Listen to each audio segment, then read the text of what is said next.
What's up, everybody? My name is Lucas. Welcome back to our Liberty House, and today I want to go over our greenhouse setup, what we've been using to start seeds for the past couple seasons and what works well for us, and I just wanted to share that with you guys. So what we're going to go over is, the greenhouse we chose, the lights we chose, the different pots and trays, and really like what we do for a small backyard garden and what's worked really well for us. And we just wanted to share it with you. We did this last year on our Instagram.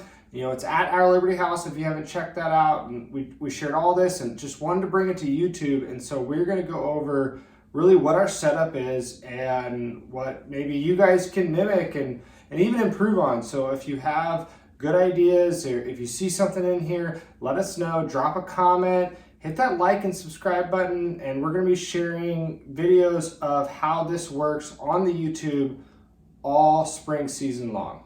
Let's get started.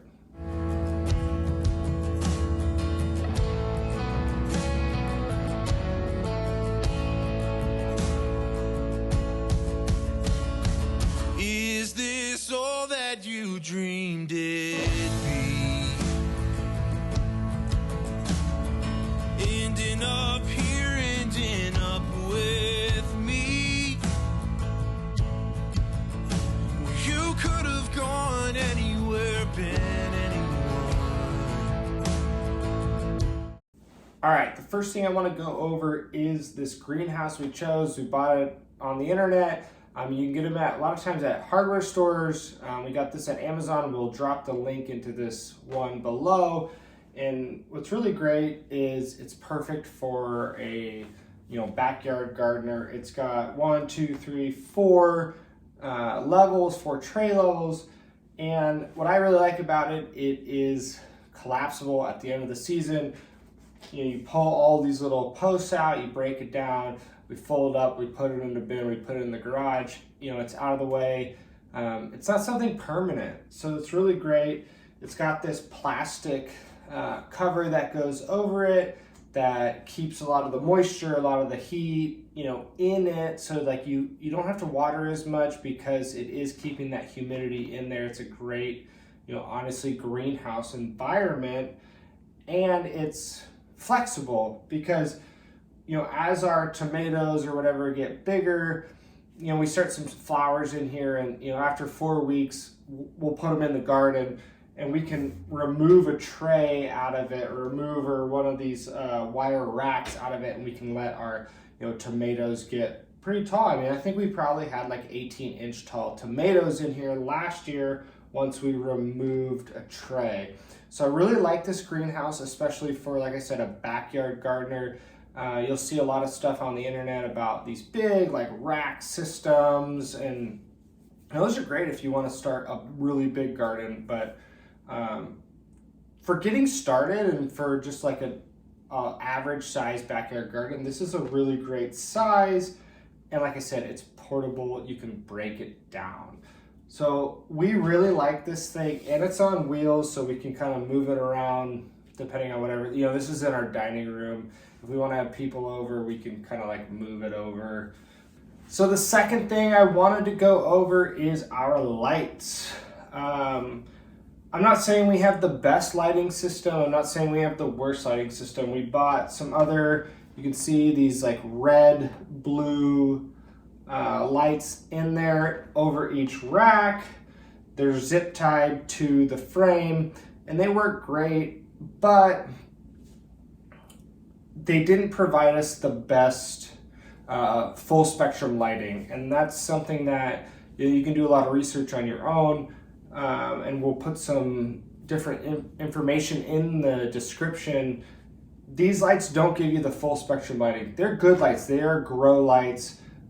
They work great. They're right over the top of them, and that's why we added these kind of janky, not my favorite DIY project, but these are just shop lights with full spectrum bulbs, T5 bulbs. And they add that full spectrum light, or we have the light right on top of it to really, not create leggy seedlings. And that's really what you want to prevent. You see some articles, some videos about people like starting seeds in their window or whatever, these seedlings need like 12 to 16 hours of sunlight a day. And so we really wanted to add like full spectrum light. And so I'm going to drop some numbers on you. If you really want to upgrade and get the best lights you can get, you want something between 4,000 and 6,000 Kelvin. That's going to tell you what the light spectrum is, and that's like a full spectrum. 4,000 to 6,000 Kelvin is a full spectrum light that will give you what your seedlings need. And then you want, about a 3,000 to 5,000 lumens. That'll give you the brightness you need to really mimic the outdoor sun, summer sun. So these seedlings need that.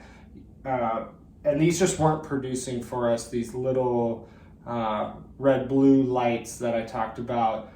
They work great, but we added lights. So you can buy different lights. You could definitely add 2 rows of lights to this with different Kelvin lights and really get a better direct lighting. But these vertical lights we've put just on some 2x4s, some shop lights. They work great. We had great seeds last year. Check out our Instagram. Like I said, that was the best year we had starting seeds, no leggy seedlings with adding these lights.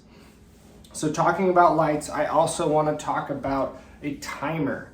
So this is just a normal, lighting timer, and you push down what you need around it, like for timing, and you set the time, and this is great. And this is literally, I would say, a must-have for anybody who's starting seeds. Do not rely on yourself to wake up in the morning, plug in the lighting, unplug the lighting at night. Like I said, these seeds, 12 to 18 hours, like we usually do ours 14 to 16 hours.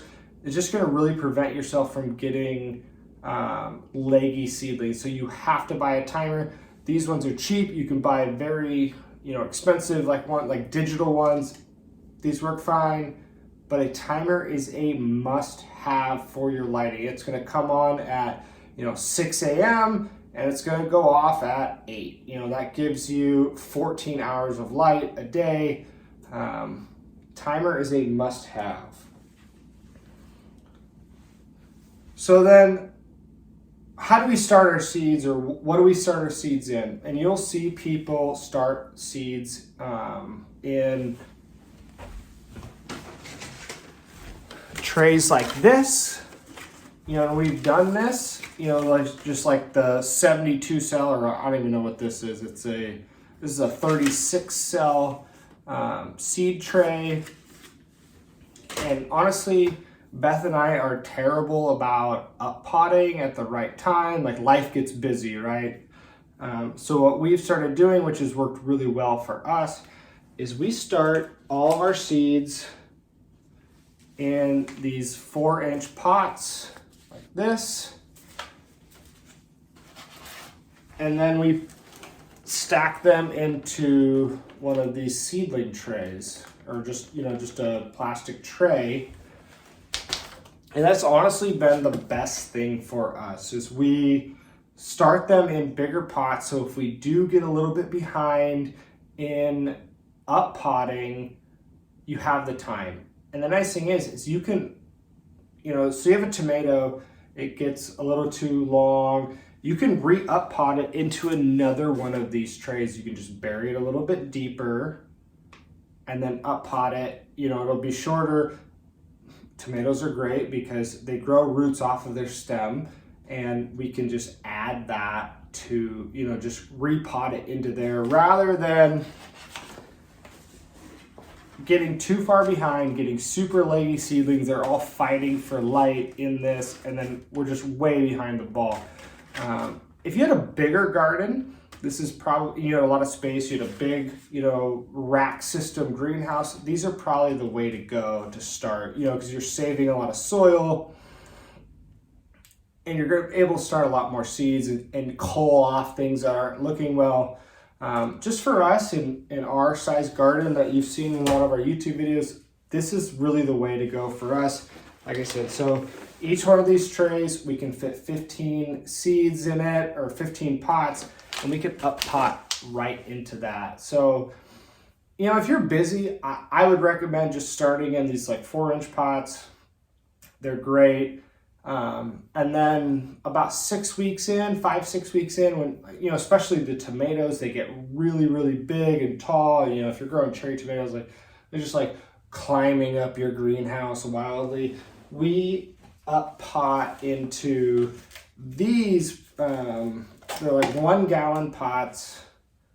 Got them at a local greenhouse shop here, and this is what we'll up pot into right before transplanting, maybe a week and a half, 2 weeks before transplanting. Just let them get super deep down in here, grow some roots, so when we do put them in the ground, they're ready to go.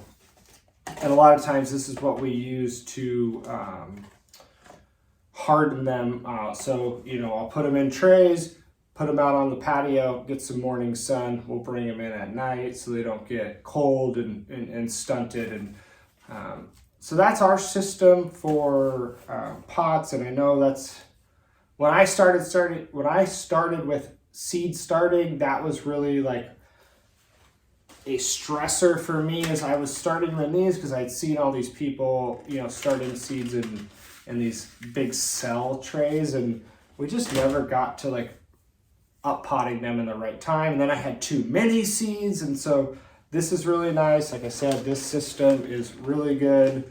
You're not going to start too many seeds and then have to be like, oh, what am I doing with all these? So that's what we use for, you know, seed cells, if you will, and tray. All right, fertilizing. I think this is really important. This is something, you know, 5-6 years ago, we had the same system when we lived back in South Dakota, and we really didn't do it. And then last year, we did a weekly fertilizer, just a 1-to-1-to-1. You know, 1 part nitrogen, 1 part potassium, 1 part phosphorus fertilizer once a week when we watered them. And I think it really helped our seeds. I saw the best healthy seedlings I've ever planted in the garden from starting our own seeds. So I really think just getting a liquid fertilizer, this is a Dr. Earth 1-to-1-to-1.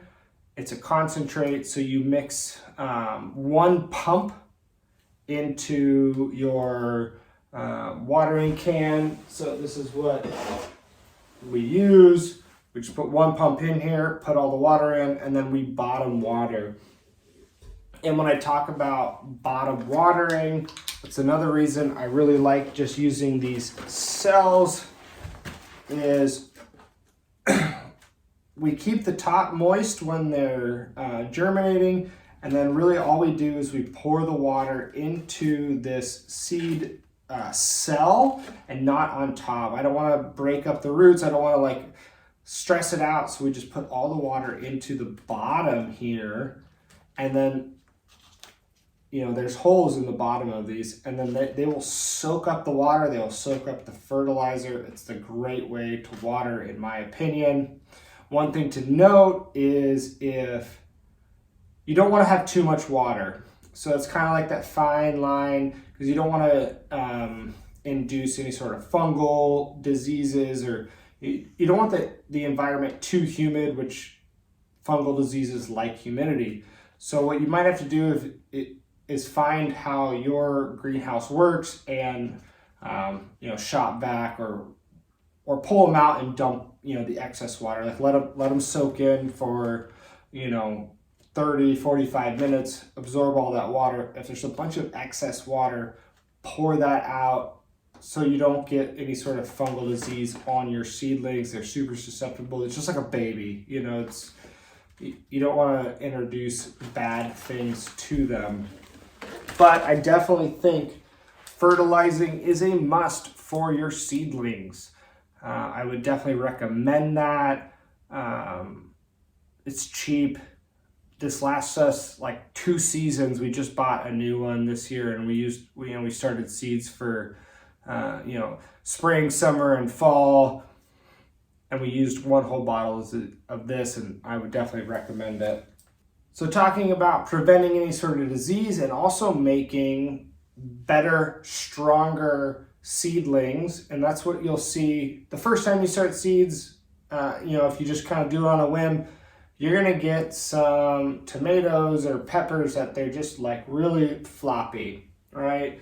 Because inside of here is a very sterile environment. So then you put them outside, even if you harden them off, appropriately, like you put them outside for a week, let them get the natural UV sun. If you don't live in a windy environment, those seeds are just going to be very flat, and then what happens to people is they plant them, you get a, stiff 15, 20 mile an hour wind, breaks them all over. So one thing that you should do is put a small fan inside of your greenhouse. So this is just a cheap little plug-in fan that we bought years ago for some military thing because it's hot everywhere you go for a military training, and you can plug these in by your bed. So we've repurposed this for our greenhouse, and we put it on the bottom, and it just puts air through the greenhouse, just blows air. And so that kind of gives the plants, that little bit, it's like a workout. It's like going to the gym for your plants. It makes them create stronger stems. And on top of it, it also helps get rid of that stagnant air that's going to breed fungal diseases. So a fan is definitely something you should consider. I wouldn't say it's a must-have, but it's as close to a must-have as you can. So a fan, small fan, you can get a computer fan, any type of fan you can get in here will help you. Another thing to talk about is seed starting mats or germination mats. You can buy them on the internet. We're kind of indifferent about them. They're definitely a great tool to have. And we have 2 of them. Now they're not cheap, and we kind of wanted to keep this like a budget-friendly greenhouse. So we have 2 heat mats on the bottom, and I was just kind of hoping the ambient heat would, get up to this top level science, right?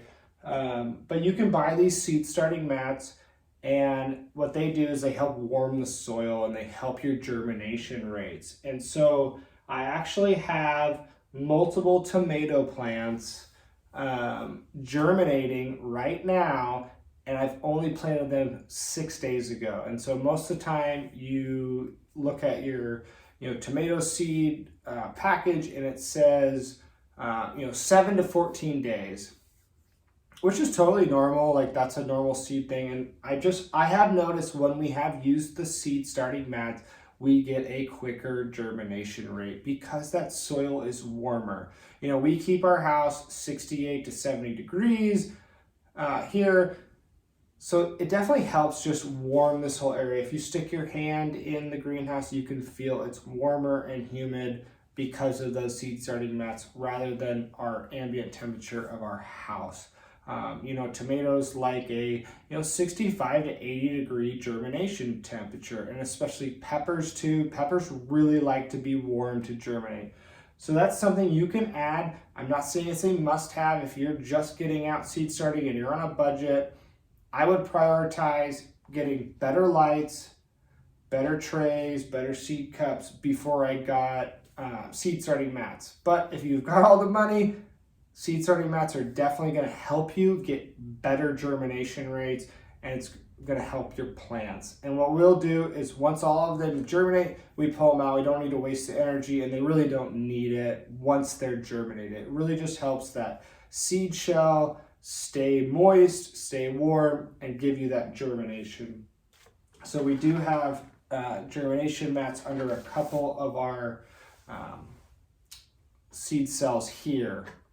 So it's just something to think about. Like I said, if you want to do it, it is a benefit, but it's not a must-have.